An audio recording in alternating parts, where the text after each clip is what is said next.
Estamos refletindo no Evangelho de Jesus, segundo Marcos. E quando nós entramos no capítulo 11, há 2 semanas nós falamos que a partir daquele capítulo, Marcos se concentra na semana final do ministério de Jesus. Na reflexão da semana passada, nós vimos que Jesus e os seus discípulos, chegaram novamente a Jerusalém. Jesus é questionado pelos principais líderes da religião judaica, os chefes dos sacerdotes, os mestres da lei, sobre a sua autoridade. Eles querem saber por qual autoridade Jesus estava fazendo aquelas coisas. Ou seja, quem havia dado a ele esse direito de fazer o que Jesus estava fazendo. E nós vimos ali a semana passada que qualquer resposta eles acusariam Jesus. E Jesus ele propõe uma outra questão com a intenção que eles respondam primeiro, e em seguida ele responderia. E Jesus traz diante do diálogo com eles a memória de João Batista. E ele pergunta se o batismo de João Batista era um batismo do céu ou um batismo dos homens. E nós vimos que eles param ali, eles discutem rapidamente entre si, dizendo que se eles dissessem que era do céu, Jesus dirá que eles deveriam crer em João e reconhecer o ministério de Jesus, que é um ministério que vem de Deus. E se dissessem que era de origem humana, a multidão que reverenciava João se voltaria contra eles. E diante do medo, uma vez que eles precisavam ali sustentar a sua imagem pública, o seu poder, as suas politicagens, eles não queriam colocar o povo contra eles, e eles respondem: nós não sabemos.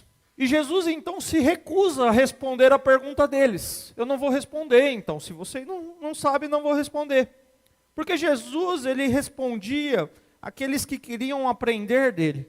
Mas ele confronta os religiosos que perguntavam com má intenção, querendo derrotá-lo, porque não criam nele. Porque Jesus sabia a intenção do coração deles. A oposição contra Jesus por parte dos líderes religiosos crescia cada vez mais. Os judeus invejavam a sua popularidade, ficavam enfurecidos com a sua afirmação de que ele era o Messias, o Filho de Deus.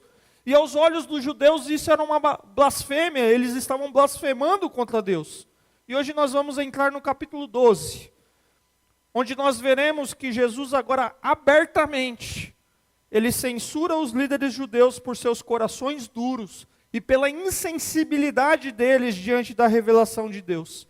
E Jesus agora toma a iniciativa e diante de alguns questionamentos desses líderes, ele começa uma série de ensinamentos. Ele conta a parábola dos lavradores, ele fala sobre a questão do pagamento de impostos, ele fala sobre a ressurreição, ele fala sobre o maior mandamento, ele fala sobre a pessoa de Jesus, a pessoa dele mesmo, do Messias, ele fala sobre a hipocrisia deles, e ele fala sobre a verdadeira adoração. Obviamente você está assustado, né? Então que hora nós vamos terminar esse culto falando de tudo isso? Mas o tempo não irá nos permitir passar por cada detalhe dessas passagens, mas eu quero, com a graça de Deus, parar naquela que nós queremos dar destaques. E por isso eu convido você a abrir sua Bíblia em Marcos, capítulo 12. Já está aberto aí, né? A partir do verso 1, nós vamos lendo as histórias pausadamente aqui.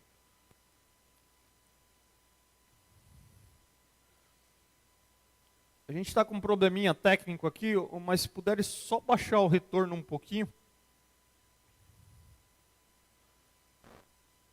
Marcos 12, a partir do verso 1. Diz assim a palavra do Senhor. Então Jesus começou a lhes falar por parábolas. Certo homem plantou uma vinha, colocou uma cerca ao redor dela, cavou um tanque para prensar as uvas e construiu uma torre.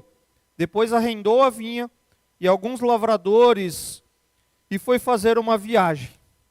Na época da colheita, enviou um servo aos lavradores para receber deles parte do fruto da vinha. Mas eles o agarraram, o espancaram e o mandaram embora de mãos vazias. Então enviou-lhes outro servo, e eles lhe bateram na cabeça e o humilharam. E enviou ainda outro, o qual mataram. Enviou muitos outros, e em alguns bateram, a outros mataram. Faltava-lhes ainda um para enviar, seu filho amado. Por fim o enviou, dizendo: a meu filho respeitarão. Mas os lavradores disseram uns aos outros: este é o herdeiro. Venham, vamos matá-lo, e a herança será nossa. Assim eles o agarraram, o mataram e o lançaram para fora da vinha. O que fará então o dono da vinha? Virá e matará aqueles lavradores e dará a vinha a outros? Vocês nunca leram essas passagens das Escrituras? A pedra que os construtores rejeitaram tornou-se pedra angular. Isso vem do Senhor e é algo maravilhoso para nós. Então começaram a procurar um meio de prendê-lo, pois perceberam que era contra eles que ele havia contado aquela parábola.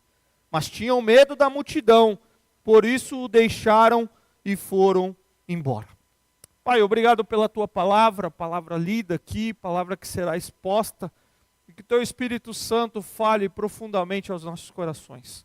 Fale aquilo que o Senhor deseja falar para nós, Pai, que o Senhor nos conduza, e que essa palavra ministrada nessa noite, o teu Santo Espírito transforme os nossos corações, que saiamos daqui transformados pelo Senhor. Essa é a nossa oração, em nome de Jesus. Amém. O contexto dos versos que nós lemos aqui, é como nós terminamos a semana passada, como eu já disse, é o contexto do questionamento da autoridade de Jesus, que começa lá no capítulo 11, verso 27, eles estavam pressionando Jesus, eles estavam querendo saber por qual autoridade Jesus estava fazendo aquelas coisas, ou seja, quem havia dado para ele esse direito de fazer o que ele estava fazendo. Então Jesus, a partir do verso 1 do capítulo 12, ele começa a contar uma parábola. Ele conta aquilo que nós conhecemos como a parábola dos lavradores. No ano passado nós fizemos uma série aqui na igreja, selecionamos algumas parábolas de Jesus, e nós apresentamos a definição de parábolas, e nós falamos que parábolas são histórias baseadas em fatos do cotidiano, do dia a dia, que Jesus apresentou com o fim de ilustrar, de clarear uma verdade. São metáforas simples que transmitem lições espirituais de grande profundidade, que Jesus utilizou como um recurso didático com os seus discípulos. Ele usou parábolas com os seus discípulos, com os líderes religiosos, como nós estamos vendo aqui, com os adversários e com pessoas comuns. E nessa história que Jesus conta, Jesus diz que um certo homem plantou uma vinha, ou seja, um conjunto de videiras da planta que dá origem à uva. Ele colocou uma cerca, ele fez uma espécie de tanque para espremer as uvas, e ele fez uma torre de vigilância e ele arrendou a vinha a alguns lavradores. O arrendamento aqui, o arrendar aqui é uma espécie de aluguel, com um diferencial que ele dá ao outro o direito de explorar ou utilizar uma atividade produtiva mediante o pagamento de uma remuneração. Ele arrendou, ele foi fazer, e ele arrenda a sua terra e ele vai fazer uma viagem. E ao tempo da colheita, eles combinaram alguma coisa ali. E no tempo da colheita,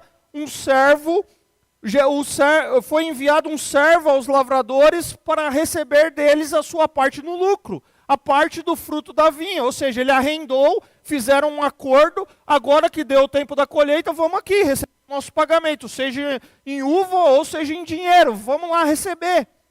E o texto nos diz o que acontece nessa história que Jesus conta. O agarraram, o espancaram e o mandaram embora de mãos vazias.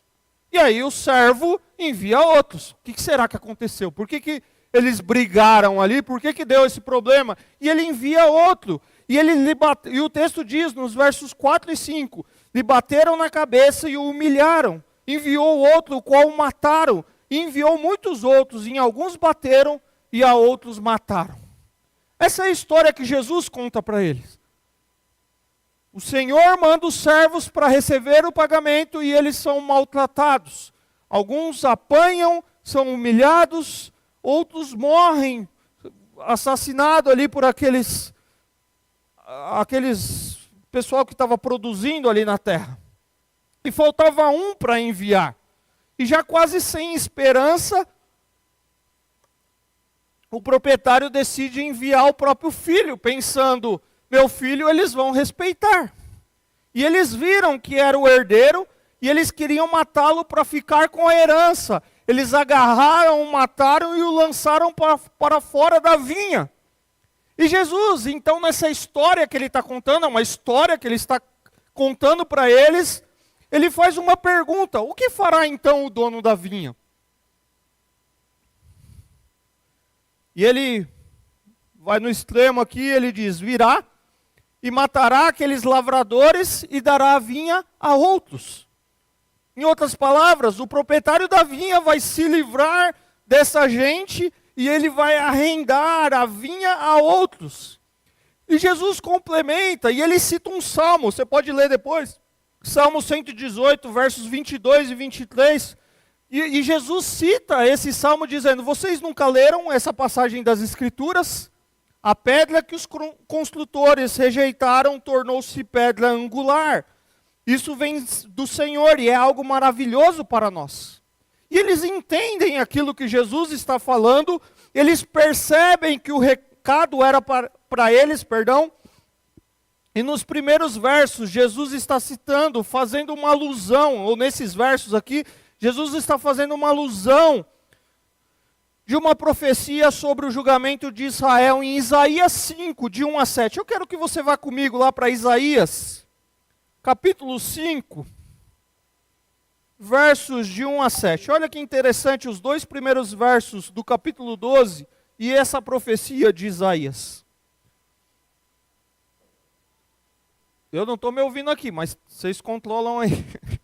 Isaías capítulo 5, versos de 1 a 7, diz assim, cantarei para o meu amigo o seu cântico a respeito de sua vinha. Meu amigo tinha uma vinha na encosta de uma fértil colina. Ele cavou a terra, tirou as pedras e plantou as melhores videiras.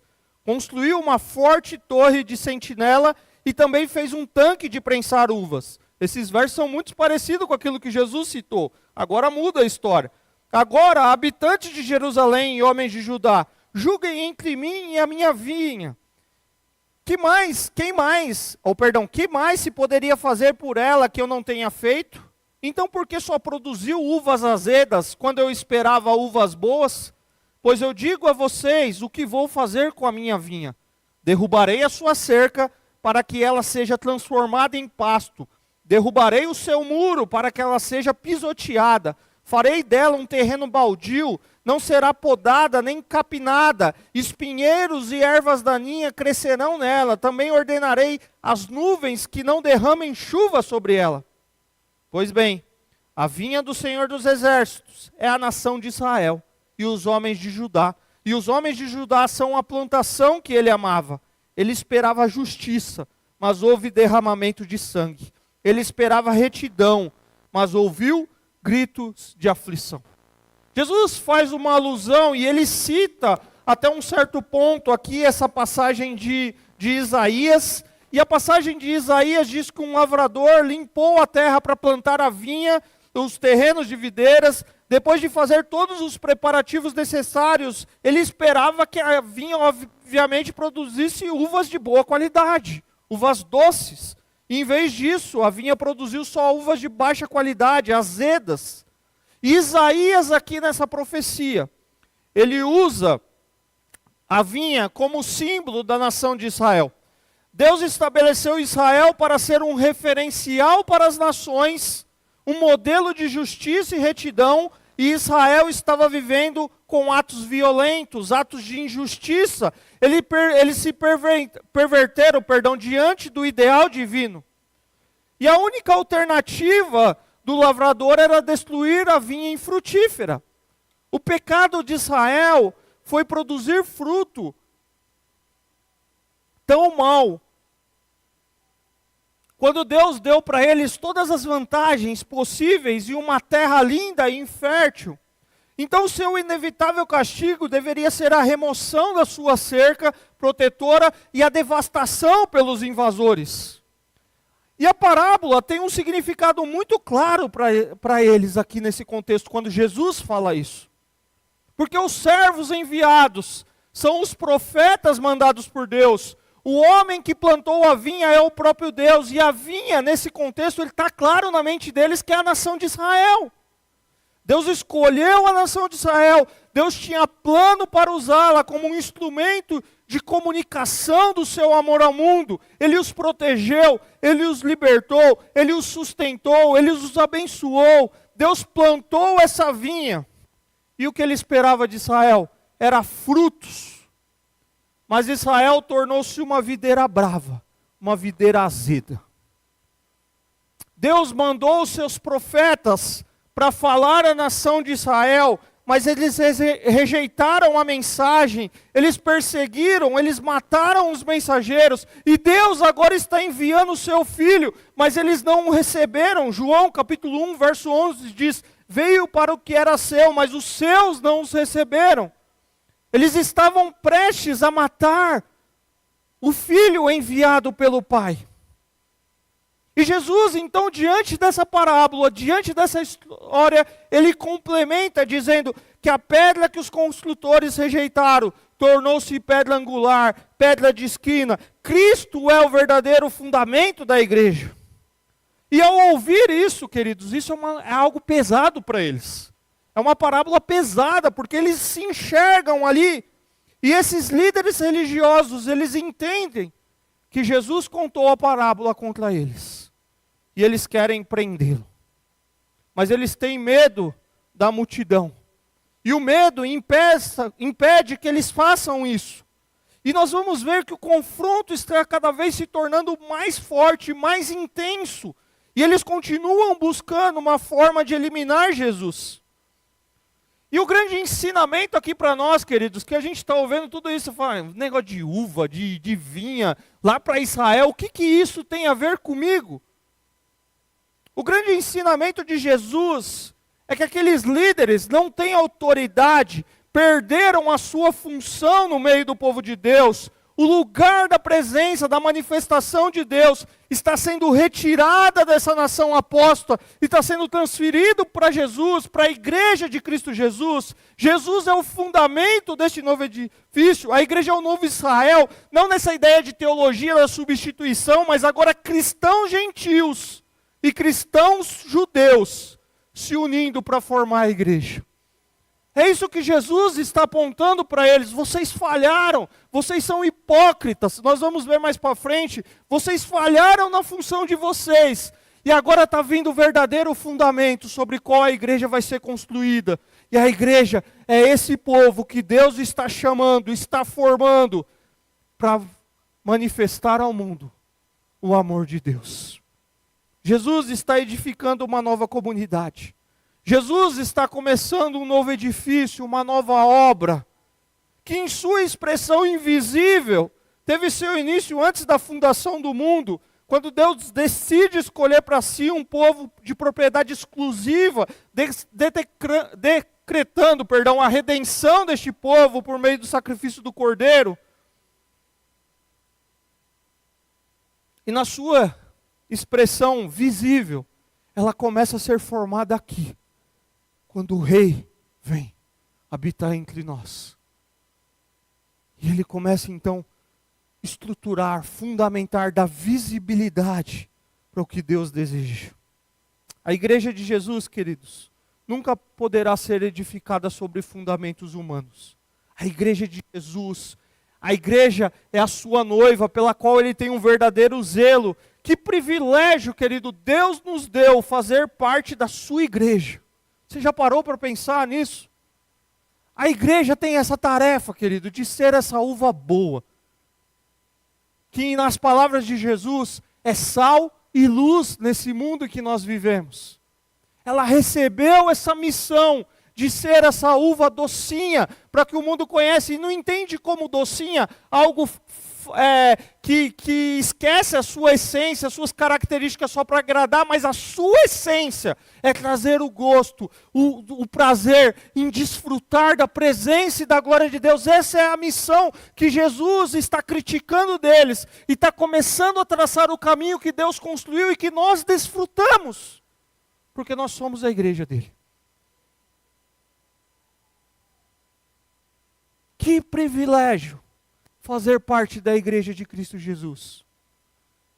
As tarefas, a responsabilidade que Deus começa a estabelecer para a sua igreja, que Jesus coloca como prioridade da sua igreja, que nós vamos vendo ao longo das Escrituras, ser uma comunidade de adoração, ser uma comunidade da verdadeira pregação da palavra de Deus, ser uma comunidade que recebe a missão de administrar as ordenanças do Senhor, o batismo, a ceia, ser uma comunidade de comunhão entre os cristãos, ser uma comunidade de testemunho, ser uma comunidade de serviço, ser uma comunidade que exerce a disciplina bíblica com maneira fiel. Essa é a tarefa que nós recebemos do Senhor, queridos. Ser essa comunidade que tem prazer em servir o seu Senhor. Agora, os líderes escutam isso. Eles estão ouvindo Jesus fazer essa alusão lá da passagem de Isaías. Jesus criticando a forma que eles estavam vivendo. E o que eles querem fazer? Matar Jesus. Eu terminei a mensagem a semana passada, na conclusão, dizendo que você não mata um cara legal. Você não mata um cara que fala o que enche o seu ego. Mas o que Jesus fazia aqui era virar aquele sistema religioso que tinha se afastado de Deus de cabeça para baixo. E os caras ficam alvoroçados no meio disso e eles falam, nós vamos perder a nossa posição.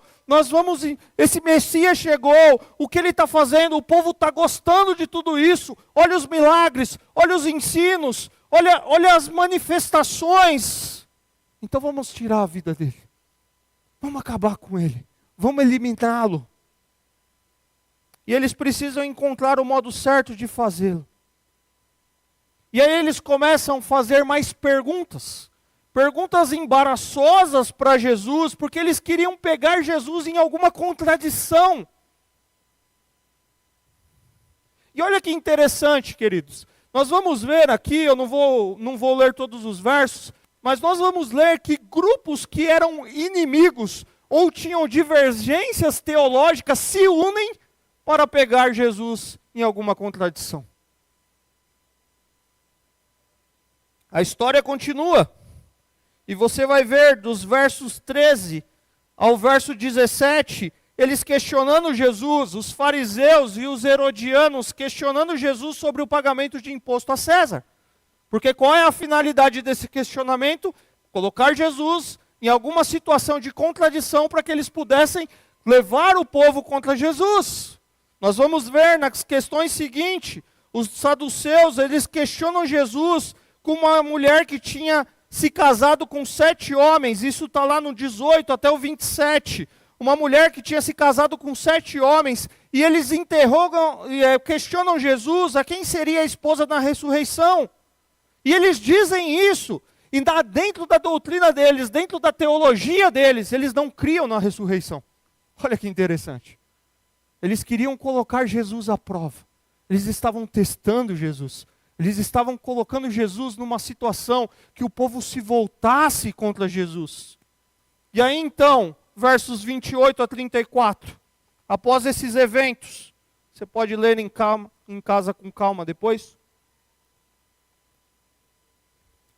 Um mestre da lei, um escriba, ele agora questiona Jesus. E ele questiona Jesus agora sobre qual é o maior mandamento, verso 28. Um dos mestres da lei aproximou-se e os ouviu discutindo. Notando que Jesus lhe dera uma boa resposta, perguntou-lhe, de todos os mandamentos, qual é o mais importante? Respondeu Jesus, o mais importante é esse. Ouça, ó Israel, o Senhor, o nosso Deus, o Senhor é o único Senhor. Ame o Senhor, o seu Deus, de todo o seu coração, de toda a sua alma, de todo o seu entendimento e de todas as suas forças. O segundo é este: ame o seu próximo como a si mesmo. Não existe mandamento maior do que estes. Muito bem, mestre, disse o homem. Está certo ao dizeres que Deus é único e que não existe outro além dele. Amá-lo de todo o coração, de todo o entendimento e de todas as forças, e amar ao próximo como a si mesmo, é mais importante do que todos os sacrifícios e ofertas. Vendo que ele tinha respondido sabiamente, Jesus lhe disse: você não está longe do reino de Deus. Daí por diante, ninguém mais ousava lhe fazer perguntas. Mateus, o texto paralelo aqui, deixa evidente para nós que essa pergunta é mais um teste. Esse rapaz também tem a intenção de colocar Jesus à prova. Marcos, ele descreve que essa pergunta foi feita porque Jesus havia respondido bem todas as outras perguntas anteriores. E olha que interessante, essa pergunta que eles fazem não é aleatória. Não é uma pergunta que eles fazem, vamos ver aqui o que a gente vai perguntar para Jesus. Existia uma discussão frequente no judaísmo, fragmentado daquele tempo, sobre qual seria o maior mandamento. Debater a importância relativa dos aproximadamente 613 mandamentos era uma atividade frequente dos escribas. E esse camarada deseja ouvir o ensinamento de Jesus. O que o Senhor diz sobre isso? E Jesus não responde formando um pensamento novo. Ele recorda aquilo que todo homem judeu pronunciava a cada manhã e a cada noite. A confissão de fé judaica, conhecida como Shema, diz assim: ouça, ó Israel, o Senhor, Deuteronômio 6, 4 e 6, a recitar isso. Ouça, ó Israel, o Senhor, o nosso Deus é o único Senhor. Olha o que diz: ame o Senhor, o seu Deus, de todo o seu coração, de toda a sua alma e de todas as suas forças. Que todas essas palavras que hoje lhes ordeno estejam em seu coração. Jesus cita algo que era conhecido por eles. Jesus olha para ele e fala assim: tá vendo? Você lembra lá? É isso aqui que é mais importante. E agora Jesus complementa. E ele acrescenta o mandamento de Levítico 19:18, que diz assim: não procurem vingança, nem guardem rancor contra alguém do seu povo, mas ame cada um seu próximo como a si mesmo. Eu sou o Senhor. Jesus, ele sintetiza a lei no amor. E não em preceitos, e não em rituais que eles estavam acostumados. O amor a Deus e o amor ao próximo é o fim último da lei. Quem ama, cumpre a lei. Jesus, ele foge daquele legalismo dos fariseus, que punha sobre eles fardos pesados, com uma infinidade de regras e preceitos. Jesus foge disso. E olha que interessante. O escriba conhecia a lei. Ele era um mestre da lei. E ele concorda com Jesus. E ele acrescenta, eu concordo, e acrescenta como um mandamento, como mais importante do que ofertas.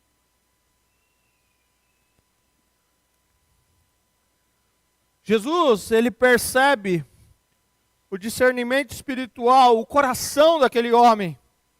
E por isso ele disse que o escriba não estava longe do reino de Deus. Esse mestre da lei estava prestes a reconhecer o quanto o padrão estabelecido pela lei é impossível. Não é possível satisfazer as suas exigências. Ele parece estar perto de compreender a verdade do Evangelho, o quanto nós necessitamos de graça, o quanto nós necessitamos de misericórdia para cumprir a atitude de coração que a lei está falando. Queridos, só uma obra sobrenatural em nossos corações, só tendo o Espírito Santo como nosso capacitador, nos transformando, nos moldando, nos ensinando a amar, que nós conseguimos, ou estamos nesse processo, e vamos buscando isso pelo Espírito Santo, a amar a Deus de todo o coração, alma, entendimento e força, e amar o próximo como a nós mesmos. O padrão que Jesus estabelece é que os verdadeiros seguidores Os verdadeiros discípulos devem amar a Deus com todo o ser. E o padrão que Jesus estabelece é que amar o próximo faz parte do amar a Deus. O amar as pessoas está fundamentado no amor de Deus e nasce dele. O amor a Deus e o amor resultante ao próximo são elementos chaves de que significa ser membro dessa comunidade que Jesus está formando. Nós não temos condições de amar o próximo se não cumprirmos o primeiro mandamento de amar a Deus. Porque o amor é um atributo da personalidade divina. Deus é amor. Queridos, 1 Coríntios, capítulo 13. Paulo escrevendo para a igreja de Corinto. Ele vai dizer, vocês podem se alegrar dos dons que vocês têm, do que vocês receberam do Senhor, disso que vocês consideram mais importante, profecias e tantas outras coisas. Mas se não tiver amor, é barulho, vazio. Se não tiver amor, não passa de barulho. Jesus está olhando para aqueles camaradas, está dizendo assim, esses todos rituais, essas todas discussões de vocês se resumem em duas coisas: amar a Deus e amar o próximo. E eu imagino aqueles homens olhando e dizendo, como é impossível amar a Deus com todas essas regras e muito mais amar o próximo a partir dessas regras. Mas entendendo, aquele mestre da lei entendendo que a única resposta apropriada diante do fato desse Deus amoroso é amando a Deus. Isso é uma resposta. Amar a Deus se torna então a base para todo o relacionamento humano apropriado. Pois o amor que experimentamos de Deus é o que resulta em uma atitude de amor para com as pessoas ao nosso redor. Queridos, amar a Deus deveria ser uma resposta natural diante da profundidade do amor dele por nós. Ame a Deus com tudo o que você tem. E ame ao próximo. Está inteiramente associado a amar a Deus. O amor, queridos, tem o seu princípio em Deus. E a expressão máxima do amor de Deus se deu em um ato do sacrifício de Cristo Jesus na cruz. Romanos 5, versos 8 e 9 diz assim: mas Deus demonstra seu amor por nós. Cristo ainda morreu por nós quando ainda éramos pecadores. Como agora fomos justificados por seu sangue, muito mais ainda por meio dele seremos salvos da ira de Deus. Deus estava traçando um plano para nos salvar. E a minha pergunta para você nessa noite é: você já se rendeu diante desse amor demonstrado na cruz do Calvário? Você já entendeu o sacrifício de Cristo Jesus como alguém que morreu para salvar você, para perdoar você dos seus pecados, para nos justificar, para nos tornar livre de culpa diante do nosso Deus, santo, soberano, nos salvar da ira desse Deus? É isso que Jesus está ensinando para eles. Ele olha para aquele mestre da lei e fala assim: tudo isso se resume em duas coisas. Ame a Deus com todo o seu coração, com todo o seu ser, e ame o seu próximo. Agora, eu não sei você, mas na nossa caminhada, não é tão fácil dizer assim, amar a Deus com todo o nosso ser. É? Dizer sim, mas viver não. Muito menos amar o nosso próximo. Por isso que a gente precisa dessa obra regeneradora de Cristo Jesus em nós. Amando a partir da origem, da fonte, que é o nosso Deus. Disposto a fazer aquilo que nós falamos a semana passada sobre perdão. disposto a viver da forma que Deus estabelece, porque Paulo olha para a igreja de Coríntios, repito, ele vê gente capacitada, ele diz no capítulo 1 que naquela igreja não falta dom, que eles são uma igreja abençoada por Deus, no sentido, mas falta, todos aqueles problemas da igreja desembocava no culto deles, e lá em 1 Coríntios 13 ele fala assim, falta algo, o que falta é amor.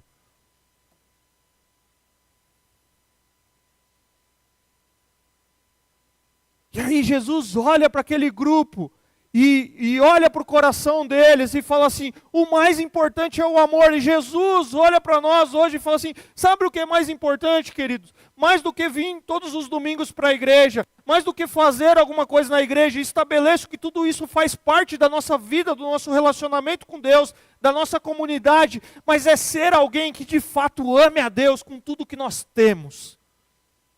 Nós não particionamos a nossa vida, nós não só amamos a Deus quando nós estamos aqui no templo, mas nós amamos a Deus em todos os aspectos da nossa vida, porque a nossa vida aponta para a glória de Deus. E esse amor vai nos ensinando a conviver e a amar o nosso próximo. Mas o problema é que quando o pecado, já falei isso aqui, que o pecado nos torna egoísta, ele vai nos tornando cada vez mais centrado em nós mesmos. E aí a gente estende a dificuldade de amar aquele que está na rua, que está necessitado, que carece. Mas a nossa dificuldade de amar, queridos, já começa dentro de casa. Você jovem, amar aquele pai e aquela mãe que pega no seu pé e fala que você não tem que fazer isso. E aí você já começa a perceber a dificuldade lá dentro. Você marido, você esposa que já está numa caminhada longa com seu cônjuge, e você já começa a perceber que, perdoar toda hora cansa, né? E aí gente, eu estou ilustrando aqui, tá? E aí você já começa a perceber que essa caminhada é difícil. E aí você já começa a puxar essa ideia do amor para perto de você, e você fala, como isso é difícil? Como é difícil? É isso que Jesus está estabelecendo aqui, vocês precisam de algo diferente. Só é possível viver dessa forma, não é fazendo sacrifícios, não é com rituais. O próprio mestre da lei entende isso, é com o coração regenerado, entendendo quem é Deus, sendo transformado por esse Deus, desfrutando de um relacionamento com aquele que é amor. E aí nós amamos a partir daquele que é amor. Faz diferença, não faz? E como faz diferença, queridos? Que aí você olha, você jovem, para os seus pais, com esse coração regenerado e fala assim, foi Deus que me deu esse pai. Foi Deus que me deu essa mãe. É chato às vezes, mas foi Deus que me deu. E eu amo ele. Aí você, marido, você, esposa, olha um para o outro, e olha e fala assim, é difícil caminhar, né? Mas esse amor que vem de Deus, fala, vamos tomar a decisão de continuar junto, nos amando, com um alvo de agradar a Deus. É quando você entende que você foi chamada para ser essa uva docinha, que Deus te colocou na igreja, e que é difícil, no meio de um monte de gente azedo, ser doce. Mas quando você entende a fonte daquele que é doce, ele vai nos transformando. E a gente vai se tornando essa uva doce. Não dá para ser uva doce por osmose, acho, né, irmão Luiz? É impossível.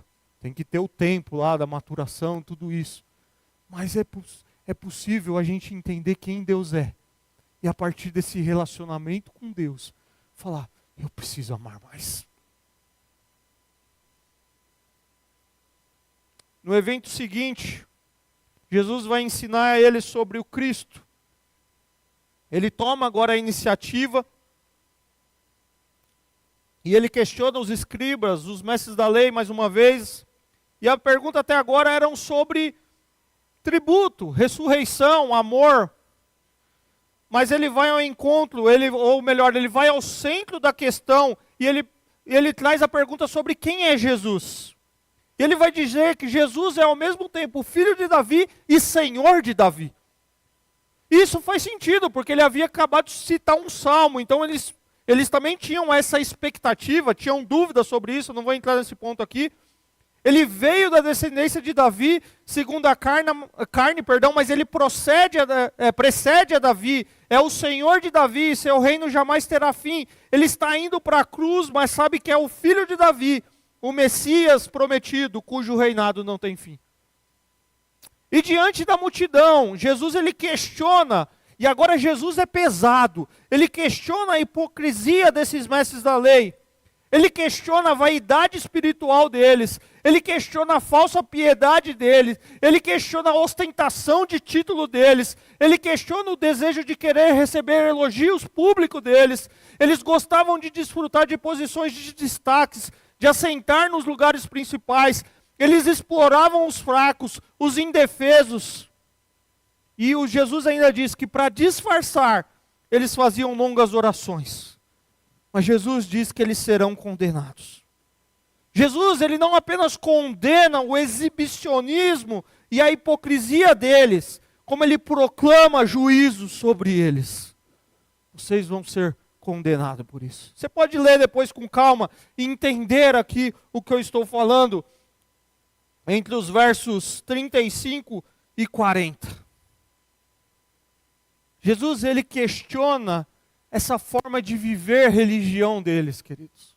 Sabe por que Jesus questiona? Dentre tantas coisas que nós já falamos aqui, é que eles criaram tanta forma de viver um relacionamento com Deus, que eles perderam de vista Deus.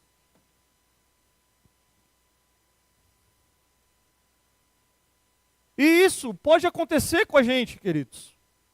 Nessa sociedade que o importante é performar bem, a gente quer muitas vezes e às vezes o início é bem intencionado, mas a gente traz isso para dentro da igreja e o nosso culto se torna uma hipocrisia diante de Deus.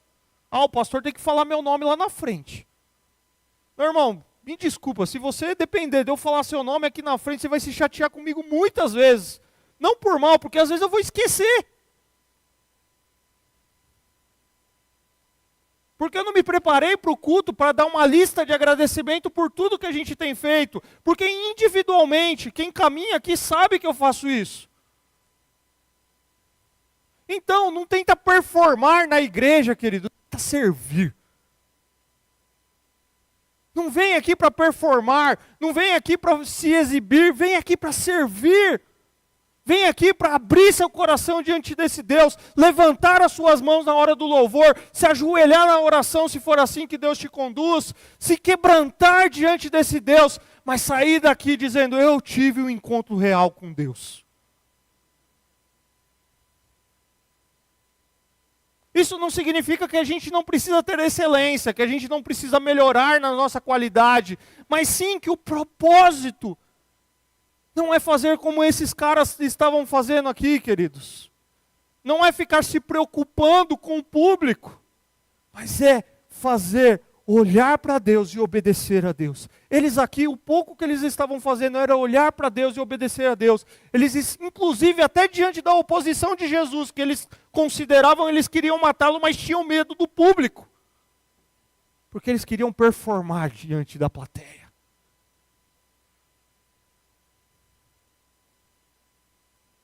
E o que a gente precisa fazer, queridos, é aprender a viver comunidade.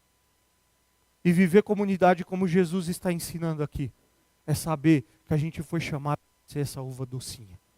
Mas existe o processo de amadurecimento. E às vezes ela vai estar meio azedinha, mas o foco é ser a uva doce. A gente foi chamado para ser sal e luz nesse mundo. A gente foi chamado para adorar esse Deus, a gente foi chamado para amar esse Deus.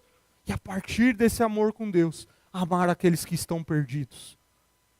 Os próximos a nós, os distantes a nós.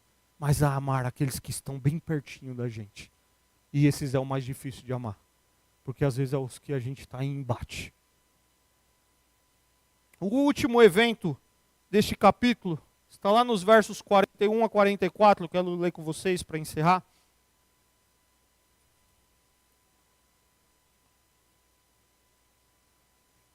Jesus sentou-se em frente do lugar onde eram colocadas as contribuições e observava a multidão colocando dinheiro nas caixas de ofertas. Muitos ricos lançavam ali grandes quantias. Então uma viúva pobre chegou e colocou 2 pequenininhas moedas de cobre e de muito pouco valor. Chamando a si os seus discípulos, Jesus declarou: afirmo que essa viúva pobre colocou na caixa de oferta mais do que todos os outros. Todos deram do que lhe sobrava, mas ela, da sua pobreza, deu tudo o que possuía para viver. Jesus, ele está em embate, e agora ele está observando o povo colocar as suas contribuições, as suas ofertas, e muitos ricos colocavam ali grandes quantias. E o texto nós lemos, chega uma viúva pobre e coloca ali 2 pequenas moedas de pouco valor. E olha que interessante, as viúvas dentro daquele contexto, com frequência elas eram os membros mais vulneráveis, mais desamparados da sociedade. E Jesus então ele chama os discípulos em particular e disse que a oferta que a viúva colocou na caixa era bem mais do que os outros. Porque eles deram o que sobrava, o que não precisava. Mas ela, diante da sua pobreza, deu tudo o que possuía para viver. Jesus, ele elogia a atitude daquela mulher, que conhece a Deus como seu provedor. Ela faz uma entrega sacrificial a Cristo, ela dá tudo o que tem. E sabe o que é mais importante aqui, queridos? É que Deus está mais interessado em nosso coração. A qualidade da nossa vida, a transformação, o crescimento espiritual, do que em nosso bem, a quantidade de nossa vida. Você pode ter dado 10% aqui nessa noite, e eu entendo que isso é bíblico, e um crente em Cristo Jesus tem que fazer isso. Você pode ter depositado os seus 10% aqui à noite, mas pode ter alguém que deu R$10, e diante de Cristo Jesus, ele vê com um coração mais obediente do que aquele que deu os 10%. Isso eu não estou falando para você diminuir sua contribuição, tá? Eu estou dando um exemplo para como Deus ele olha e sonda o nosso coração. Senão vai falar, o pastor deu um exemplo lá, né? Então eu vou dar só 5%, porque... Não, mas é quando a gente cria. Você quer ver quando que a gente faz isso, queridos? Eu vou dar um exemplo muito simples aqui. O dízimo é do bruto ou do líquido? Quando a gente cria isso, nós nos tornamos legalistas. O dízimo é do coração, queridos. O 10% é de tudo que Deus tem te dado. É a disposição em devolver para Deus como um ato de adoração a bênção que Ele tem te dado, de administrar 90%, e você coloca tudo aos pés do Senhor. É isso que Jesus está ensinando aqui. Ele não deseja apenas o seu dízimo. O seu dízimo não satisfaz a Deus. Isso é uma expressão do nosso compromisso, da nossa fidelidade e adoração a Deus. Mas o que Deus deseja é a nossa vida por inteiro. Porque assim como o dízimo, a gente vem aqui à noite, às vezes com 10% do nosso ser. Já aconteceu de você estar aqui na igreja com 10% do seu ser? Você está lá com o jogo que está tendo lá na sua casa. Aí você de vez em quando dá uma olhada. Você está preocupado com o seu trabalho, respondendo um WhatsApp que fica tocando no culto o tempo todo. Você está com um monte de correria na igreja e a única coisa que você não está é por inteiro. Você está com 10% do seu ser, que muitas vezes é legalista. E Jesus olha para aquilo. Jesus vê aquilo. Ele diz que Ele quer a nossa vida por inteiro. Ele quer o Espírito Santo preenchendo todas as áreas da nossa vida. Porque Ele não olha necessariamente para a quantidade, mas para a fidelidade. Os verdadeiros discípulos de Jesus entregam a Deus tudo o que possuem. Porque Deus olha para o nosso coração, Ele olha para a motivação. Alguns chegam e falam assim, dízimo é do Antigo Testamento, no Novo não tem base para dízimo. Beleza, vai ver no Novo. Acabei de ler um texto. O que é no Novo? É tudo, queridos. Porque tudo é de Deus. A gente tem uma quantia mínima, uma régua que a gente coloca como obediência a Deus. Isso é uma outra explicação. Mas os verdadeiros discípulos de Jesus entregam a Deus tudo o que possuem. Porque Deus olha para o nosso coração. Ele olha para a motivação. E talvez você colocou 2 moedinhas de 10 centavos, 20 centavos, mas é o seu tudo, como dependência de Deus. E fala, foi o que eu tive essa semana, Senhor. E eu coloco tudo aqui, como uma expressão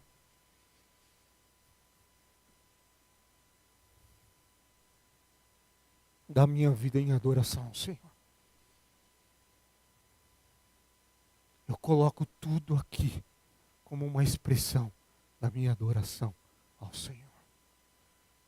Eu não sou contra o desenvolvimento da tecnologia, eu acho que isso traz segurança, isso traz uma série de benefícios, como por exemplo Pix, TED e tantas outras coisas que tem. Mas isso muitas vezes tira de nós essa expressão de vir aqui e de uma forma didática entender que nós estamos entregando.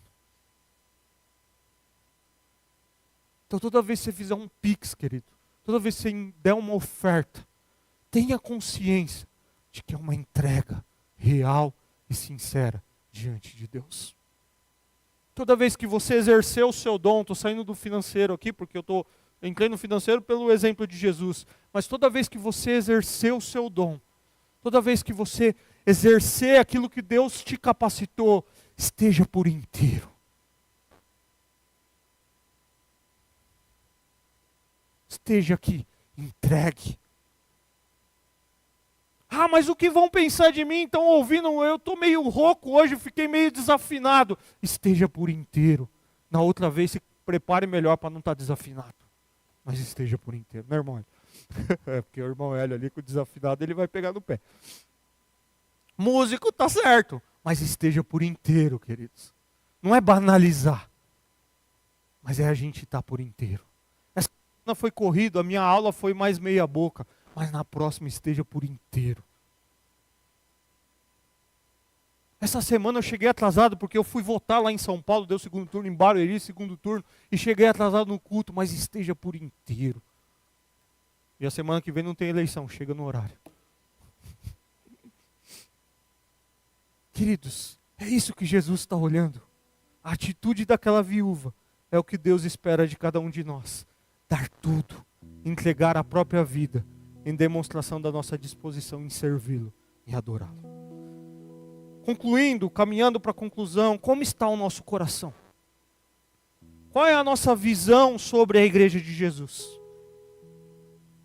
Nós somos o povo de Deus, chamados por Ele a reunir-se pela palavra de Deus. O povo que se reúne para ouvir a voz de Deus. Uma comunidade de pessoas, o povo de Deus, ligados uns aos outros, por estarem ligados a Deus por meio de Cristo. A igreja é o povo de Deus no mundo, mas sem ser do mundo. Chamados para ser uvas doces. E para você não achar que eu estou facilitando esse evangelho, pegando o próprio texto bíblico. Chamado para ser sal e luz nesse mundo. Um mundo em decomposição, você preserva. Porque esse era o contexto do sal ali. Você dá sabor. E no meio da escuridão, você é luz. Fiquei 3 dias sem luz em casa nessa última. Como é ruim ficar sem luz em casa com criança. Que loucura. E aí a gente percebe o que é ser luz, queridos. Aí você põe aquele foquinho de luz pequenininho. E você vai lá no banheiro, escovar os dentes, você já consegue enxergar as coisas. É isso que Jesus nos chama, querido. Dá para comer aquela picanha gostosa sem sal? É para dar sabor. É para pegar aquela carne que está lá no sacolão municipal faz 30 anos, mas está preservada pelo sal. É para preservar. É para pegar aquela uva, você colocar ela na boca e falar, uau, que agradável. O povo de Deus, no tempo do profeta de Isaías e no tempo de Jesus, não estava vivendo dessa forma. Você já parou para pensar sobre quem nós somos como povo de Deus? Qual é o nosso papel, o que Deus está escrevendo através de nós como comunidade aqui em Caucaia? Nós somos o povo escolhido por Ele, o qual deve viver para Ele, em favor do mundo que está ao nosso redor, um povo que vive para a glória de Deus. e que conduz outros a conhecer Cristo Jesus. Vou concluir a nossa reflexão com as palavras de John MacArthur, comentando sobre o texto do maior mandamento, abre aspas. A pessoa que verdadeiramente ama o Senhor de todo o coração, alma e mente, é aquela que confia nele e lhe obedece. Ela demonstra o seu amor meditando na glória de Deus, confiando em seu poder divino, buscando comunhão com Ele, amando a lei de Deus, sendo sensível a respeito de como Deus se sente, amando o que Deus ama, amando a quem Deus ama, detestando o que Deus detesta, sofrendo pelo pecado, rejeitando o mundo, ansiando por estar com Cristo e obedecendo a Deus de todo o coração, fecha aspas. Esse é aquele que verdadeiramente ama o Senhor de todo o coração, alma e mente. Sintetizando, é aquele que confia e obedece no Senhor. Vamos ficar em pé? Quero orar com você. Nós vamos louvar ao Senhor.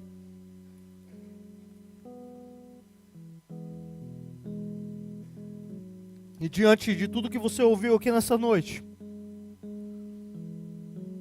que você responda ao Senhor. Pai, obrigado pela Tua palavra. Palavra que nos humilha, Pai.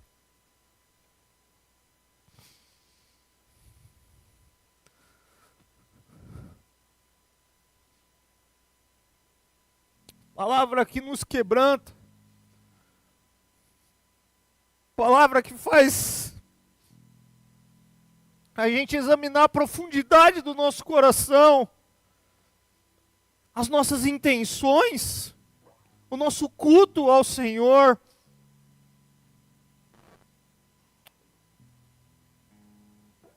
Palavra que nos exorta, palavra que nos corrige, mas palavra que nos mostra de modo tão gracioso o Senhor vendo aquela viúva dar tudo e falando para os discípulos, ó, presta atenção nisso aí. É isso que eu quero do meu povo. Lá com os religiosos, eu vou trazer a profecia de Isaías, eu vou ilustrar através de uma parábola, e vou pegar ali para eles e dizer, vocês falharam aqui. Para o outro grupo religioso, que tem dúvidas sobre pagamento de imposto, mas na verdade querem me pegar nesse contraste, eu vou dar uma resposta para ele. Aqueles infelizes que nem em ressurreição creem, que querem me pegar através de uma historinha, eu vou dar uma resposta para eles. Lá no templo eu vou explicar quem eu sou, o que eu vim fazer aqui, o caminho da cruz, quem realmente é o filho de Davi, o prometido. Eu vou criticar aqueles líderes religiosos que estão tão distantes de mim, oprimindo as viúvas, querendo se exibir no serviço no templo, querendo ganhar aplausos da plateia. Lá eu vou criticar. Mas os meus discípulos eu vou chamar perto. Eu vou dizer, olha para lá, olha para aquela oferta. É isso que eu desejo de vocês. Uma entrega total. Uma entrega completa. E eu creio que é isso que o Senhor está falando para nós nessa noite, ó Pai. Eu escolhi esse povo. Eu salvei esse povo. Para eles serem essa uva doce. Para eles serem aquele que é sal e luz nesse mundo. Mas para que ele se entregue por inteiro. Para que eu me agrade. Não dos sacrifícios e não das ofertas, mas do coração. E os sacrifícios e ofertas são uma resposta de uma verdadeira adoração a Deus. Que desafio isso para nós, ó Pai. Que desafio em entender esse mandamento do Senhor de amar o Senhor com tudo que nós somos, de amar o nosso próximo. Mas é assim que o Senhor tem nos orientado. A confiar e a obedecer ao Senhor.